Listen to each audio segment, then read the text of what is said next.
ये इसके अंदर अच्छा, इसकी सेटिंग के अंदर भी ये कोई वही वाले मामला था, कुछ इतना खास आपके समझने वाला है नहीं। ठीक है। अच्छा, सिस्टम टेस्ट जो होता है, हम बेसिकली रिकमेंड कर रहे होते हैं कि आप सुबह आए, दो दो रिप्लिकेट्स सिस्टम चेक और BGW लाजमी लगाएं। ठीक, ये हम कह रहे होते हैं, कंपनी भी ऐसे ही कहती है। कंपनी इसके 10-10 साइकिल कहती है, हम 2-2 साइकिल कहते हैं कि मिनिममली 2-2 साइकिल लाजमी। हफ्ते में एक बार लगाए या हफ्ते में 2 बार तो लगा ही लें, ओके सोके हो गए। ठीक है, लेकिन ये है कि आप इसको जो है ना वो रूटीन में अगर ले आते हैं तो ये बेटर चीज़ है। ठीक है, आप लगाएंगे, इसको ओके करेंगे, ये इसको आपसे पूछेगा कि वर्ड्स फुल नहीं है, फुल नहीं है तो वो आपको अलार्म दे देगा, इसके बाद ये स्टार्ट कर देगा।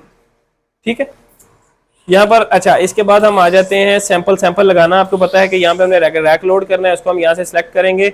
ये रैक इसके अंदर मतलब वो मैंने किया हुआ है, लोड तो है लेकिन वो एरर दिया हुआ है इसने। लोड करेंगे, इसको आप सिलेक्ट करेंगे, यहाँ पे आपने अपने पैरामीटर की आईडी देनी है, 2 बार देनी होती है हर आईडी, इसके बाद पैरामीटर सेलेक्ट करना है, ओके करके आपका सिस्टम स्टार्ट कर देना है। ठीक है, ये आपके सैंपल लगाने का तरीकाकार है। हम इसकी कैलिब्रेशन की तरफ जाते हैं, व्यू करते हैं। यहाँ पे कैलिब्रेशन के 2 चीज़ें हैं, मैंने आपको 12 बता दी हुई हैं कि CV और SD -+70 के अंदर रहेगी, CV 15 से लेस रहेगी, आपकी कैलिब्रेशन ओके हो जाएंगी। लेकिन फिर भी आपने इस ग्राफ को मद्देनजर लाजमी रखना है। ठीक है, ये वाला जो ग्राफ बन रहा है, इन दोनों लाइन, ये मास्टर कर्व ऑलरेडी स्टेब्लिश्ड होती है, ये आपने इन दोनों के दरमियान में आनी चाहिए, दैट्स ऑल। ठीक है, ऊपर नीचे नहीं जाएगी, आपने इस चीज़ का ख्याल रखना है। आपके पास इस चीज़ को देखने के लिए हिस्ट्री पड़ी हुई है।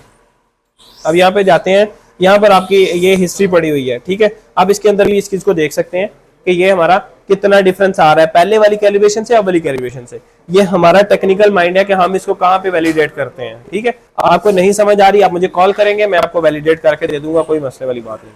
ठीक है, ये भी हो गया, कैलिब्रेशन है। अगर आपने हाँ रेजेंट कैलिब्रेट करने हैं, 4 के 4 इसके अंदर प्लेसेस हैं, 4 के चारों कैलिब्रेट करने हैं, आप बैच कैलिब्रेट का इधर ऑप्शन होता है, सॉरी बैच कैलिब्रेट का, चारों को सिलेक्ट करेंगे, बैच कैलिब्रेट में आके हम चारों को सिलेक्ट करेंगे, ओके कर देंगे, ये चारों की कैलिब्रेशन एट ए टाइम लगा देगा। एक की लगानी है तो आप किट को सिलेक्ट करेंगे, कैलिब्रेट कर देंगे। ठीक है, ये आपका इसका प्रोसीजर है। इसके बाद हम आ जाते हैं प्रोसेस के अंदर।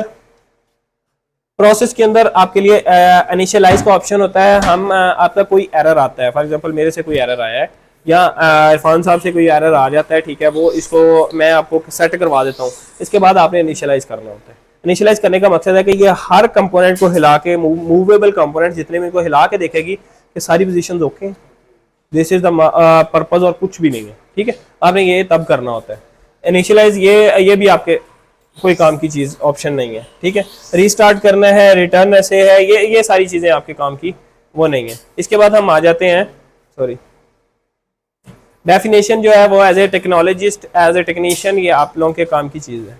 ठीक है, आपने आना है टेस्ट के अंदर।